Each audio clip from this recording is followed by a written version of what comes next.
Salut la compagnie. Bon, si vous êtes tombé sur cette vidéo, c'est sans doute que vous aimez bien le foot et vous êtes donc au courant, à mon avis, de ce qui se passe avec les droits télé en France, hein. Vous savez, Vincent Labrune espérait recevoir 1 milliard d'euros de droits télé. Finalement, on est quasiment à 2 fois moins. C'est la crise. Clairement, les clubs sont en grosse galère à cause de ça. Certains sont à deux doigts de déposer le bilan. Et on a les élections au niveau du président de la LFP qui arrivent prochainement, avec évidemment Vincent Labrune, qui se représente et qui n'avait pas de concurrent parce que, je vais pas expliquer le système, mais en gros c'est fait pour que on ait besoin de parrainage pour se présenter et que tous les gens qui peuvent parrainer, eh ben ils sont au pied de Vincent Labrune. Pourquoi, je n'en sais rien. Honnêtement, je me demande vraiment comment c'est possible après tout ce qu'il a fait de nul à chier au niveau du football professionnel français. Mais c'est comme ça. Et du coup, il y a la ministre des Sports, ou le ministre des Sports français, je sais plus comment il s'appelle, qui a intervenu pour permettre à d'autres concurrents d'arriver, dont Cyril Linette, qui se présente donc contre Vincent Labrune. Et on a une des propositions de Cyril Linette qui vient de fuiter, entre guillemets, enfin, il en a parlé un petit peu en public, et c'est catastrophique, ça fait peur véritablement, parce que lui, il a dit qu'il souhaitait un retour de la Coupe de la Ligue. Un retour de la Coupe de la Ligue, franchement. Alors, je rappelle que cette compétition a été annulée 2020, je crois, la date de la dernière Coupe de la Ligue. Peut-être un peu moins même, enfin peut-être que c'est encore plus vieux que ça. Et ça a été annulé pour 3 raisons. La première, c'est que les clubs ne la prenaient pas au sérieux, les sponsors ne la prenaient pas au sérieux, c'est-à-dire qu'ils sponsorisaient beaucoup moins la Coupe de la Ligue, et le public aussi, il regardait beaucoup moins, hein. Faut dire que pour moi, la Coupe de la Ligue, c'est un petit peu une Coupe de France de Wish, c'est-à-dire que alors moi je préfère clairement les championnats, parce que les championnats c'est beaucoup plus représentatif des niveaux des clubs, mais la coupe, il y a un petit côté magique, vous savez, avec Calais qui arrive en finale contre Nantes et tout, de voir des clubs amateurs ou des clubs de Ligue 2 réussir à gagner sur un match, hein, évidemment, si c'était sur 25 ça serait plus compliqué, mais sur un match faire la différence et réussir à monter et tout, ça fait partie des joies en fait de ce genre de compétition à élimination directe, et c'est cool, moi j'aime beaucoup la Coupe de France pour ça, ça a une atmosphère un peu particulière et tout ça, mais la Coupe de la Ligue, c'est une Coupe de France de Wish, parce que on n'a pas ces clubs amateurs. Ils sont pas là. C'est que les clubs professionnels qui sont entre eux et qui se font une petite compétition super rapide, hein. Je rappelle que les clubs de Ligue 1 qui étaient engagés dans des compétitions européennes, ils arrivaient en huitième de finale. C'est-à-dire que 4 matchs pour gagner une coupe.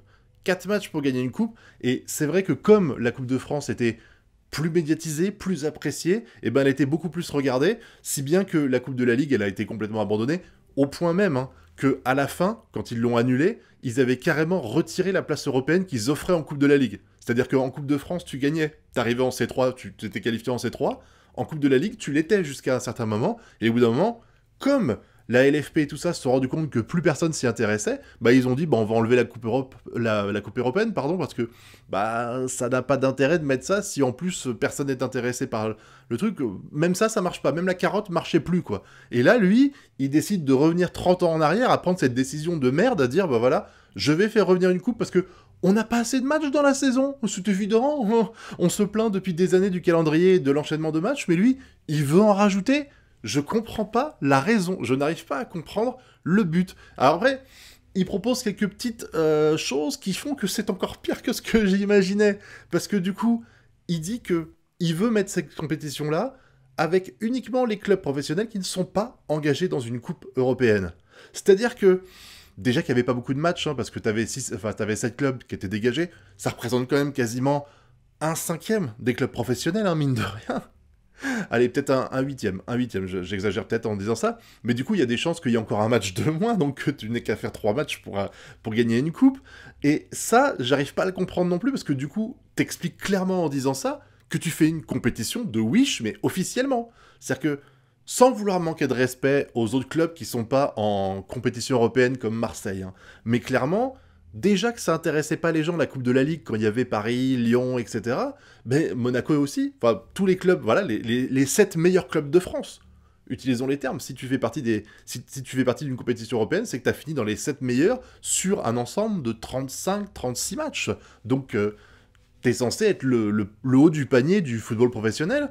Bah tu dis non, on les enlève. On les enlève. Voilà, alors sans vouloir être méchant, est-ce que véritablement on a envie de regarder une compétition comme ça? Non, franchement. Et le but de ça, c'est de dire, voilà, il y a trop de matchs, donc on va pas leur en rajouter à ces clubs-là. Putain, ils voiraient pas la différence, sérieux. Ils verraient pas la différence, 4 matchs de plus, même si c'est une connerie de faire ça, parce que, entre-temps, il y a aussi le calendrier des équipes nationales, qui a augmenté de fréquence, d'intensité, de matchs et tout ça, donc c'est beaucoup... Enfin, voilà. Je ne comprends pas l'intérêt de faire ce genre de choses. Ça me dépasse complètement. Et en plus de ça, il veut donner la place en Conference League, là, à l'équipe qui gagnera la Coupe de la Ligue. C'est-à-dire que on va avoir un club... Alors déjà, avant, ça nous est déjà arrivé d'avoir des clubs de Division 2 qui gagnent la Coupe de France et qui, du coup, ont la place pour la C3. Je rappelle que la France galère au coefficient UEFA pour conserver sa place. C'est-à-dire que il y a des années, alors là, ça va peut-être être un peu différent, il faudra voir comment ça se passe avec la nouvelle...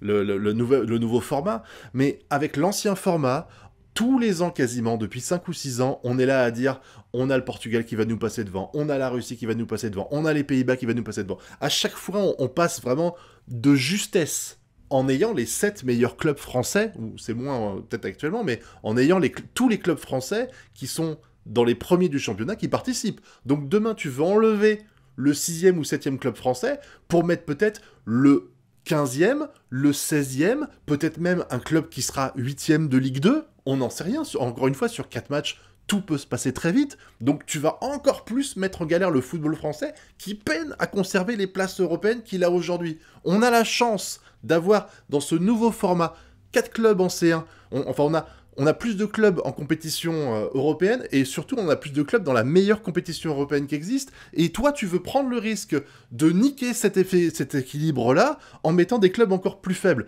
Et je dis pas ça méchamment, c'est juste que quand tu veux faire une Coupe d'Europe, tu prends les meilleurs.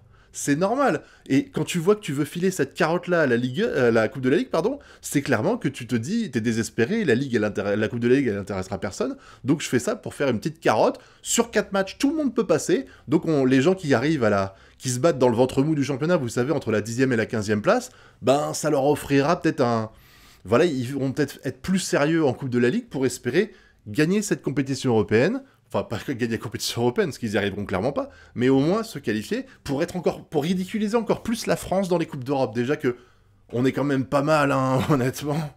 Même si je trouve que depuis quelques années, ça s'arrange un petit peu, on se fait moins humilier, on va dire. On a quand même des clubs européens qui avancent assez loin dans ces compétitions-là, et ça fait vraiment plaisir de voir que les équipes françaises commencent enfin à prendre au sérieux les compétitions européennes, parce qu'avant c'était juste un moyen d'avoir un peu plus de thunes à la fin de la saison, mais c'est toujours... Il n'y a rien à foutre de la C3 et la C4, on mettait l'équipe 2. Là, franchement, ça a l'air un peu plus sérieux aujourd'hui. Et maintenant que ça commence à rentrer dans les mœurs, on va commencer à donner des places à des clubs qui sont moins bons. Et je vous dis, c'est une compétition européenne c'est une coupe de la Ligue qui est beaucoup moins intéressante. Enfin, je veux dire, je veux pas manquer de respect à ces clubs-là, mais déjà que les gens, la Coupe de la Ligue, ils la regardaient pas avant, mais est-ce que maintenant ça va intéresser plus de gens de voir une compétition nationale dans laquelle s'affronteront des clubs comme Auxerre, Strasbourg et Rennes uniquement pour le titre, quoi. Déjà, j'ai le sentiment, sans vouloir être méchant encore une fois, que la C4 et la C3, elles sont quand même, mais c'est 5 ou 6 fois moins regardé. Je veux dire, regardez les stats d'une finale de C1 et d'une finale de C3 en termes d'audience, c'est le jour et la nuit, clairement. Alors imaginez une Coupe de la Ligue comme ça, dans laquelle on aurait une Coupe de la Ligue 2. Ouais, c'est une Coupe de France de Division 2 pour moi de faire ça. Et en plus, les clubs, ils participeront aux deux. C'est-à-dire qu'il y a des clubs, ils feront et la Coupe nationale française et la Coupe nationale Ligue. Non, moi, ça me dépasse complètement. Je sais pas, est-ce que vous, à l'époque, ça vous a choqué que la Coupe de la Ligue disparaisse? Est-ce que vous la regardiez avec ferveur à cette époque-là? Je pense que, à moins que votre club soit concerné, vous ne regardiez pas ces matchs-là, clairement, parce que les équipes mettaient souvent leur équipe B jusqu'à la demi-finale à peu près, voire la finale. Non, c'était pas intéressant, honnêtement. Moi, j'avoue, je regardais que les matchs de Coupe de la Ligue du Paris Saint-Germain. C'est absolument tout, clairement, et j'ai du mal à imaginer, et c'est ça que je comprends pas, c'est que pour m'être baladé sur les réseaux, j'ai vu tellement de gens me dire que c'était une super idée, j'arrive pas à comprendre, les gars. J'arrive pas à comprendre en quoi c'est une super idée, vraiment. Dites-moi, hein, dans la zone commentaire, si vous êtes enthousiasmé par cette idée que propose Cyril Linette. Est-ce que vous avez envie de voir cette Coupe de la Ligue renaître de ses cendres? Est-ce que vous avez envie qu'on leur confie une place en Conference League? Et est-ce que vous avez également envie que les clubs européens, pour pas qu'ils aient trop de matchs dans la saison, soient disqualifiés de cette Coupe de la Ligue? En gros, est-ce que vous voulez une Coupe de France de Division 2? N'hésitez pas à me le dire, je suis curieux de voir si je suis le seul à penser comme ça ou si vous êtes d'accord avec moi. En tout cas, merci à vous d'avoir regardé la vidéo jusqu'au bout, vous connaissez la chanson, le pouce bleu, l'abonnement et le partage sur les réseaux sociaux. Quant à nous, on se dit à très bientôt pour de prochaines vidéos. Tchuss!